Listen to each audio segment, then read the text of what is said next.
আচ্ছা দিনিয়া, তোমাকে যদি 2 বছরের চুক্তিতে আমার বাড়িতে রেখে দিতে চাই, তুমি কত টাকা চাও বলো? আপনার বাড়িতে আমি যাব কেন? এই ধরো অভিনয় করতে। ইয়েস, প্রেমের অভিনয়। বলো এই মুহূর্তে তোমার কত টাকা চাই? তা অভিনয়ের মুখ্য উদ্দেশ্যটা কি সেটা তো বলুন। আসলে আমার ভাই সম্পূর্ণ একটা মেয়েকে ভালোবাসতো। বর্তমানে সেই মেয়েটি পৃথিবীর মায়া কাটিয়ে চিরদিনের মতো পরপারে চলে গেছে।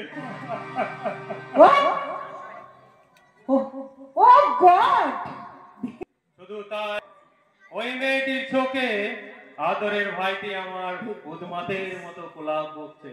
অবশ্য তাকে চিকিৎসার জন্য কয়েকদিন বাইরে পাঠিয়েছি। তুমি যদি তোমার ভালোবাসা দিয়ে ওকে সুস্থ করে তুলতে পারো, তুমি যত টাকা চাইবে আমি দেব। রাজি হয়ে যাও।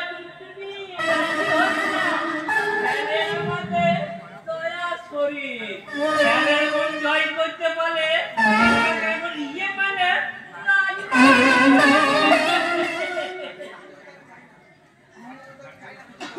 রাজি আমি হতে চাই না।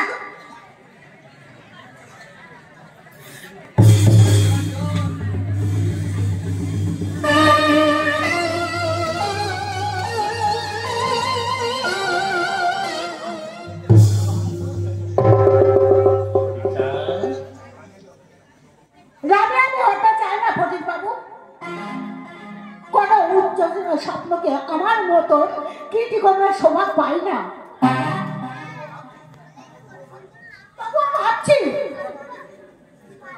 শিশুকাল থেকে আমার নিজের জন্ম পরিচয় আমি জানি না। মাসের কাছে থেকে আমি বড় হয়েছি।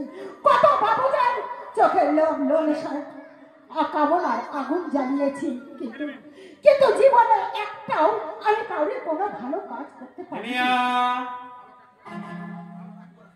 ভালো কাজ করার সুযোগ আমি কোনোদিনও পাইনি স্যার। আমরা যে সমাজের অন্ধকূপে অন্ধমেয় জ্বলি, তাই তো বলি ওই নিষিদ্ধ পল্লীতে নিষিদ্ধ ফল কখনো কোনো দেবতার পূজায় লাগে না স্যার।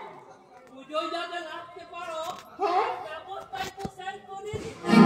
হ্যাঁ দিনিয়া বলুন স্যার।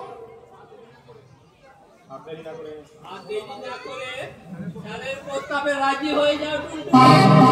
হ্যাঁ দিনিয়া, আমার প্রস্তাবে রাজি হয়ে আমার কথা মতো যদি আমার ভাইকে সঠিক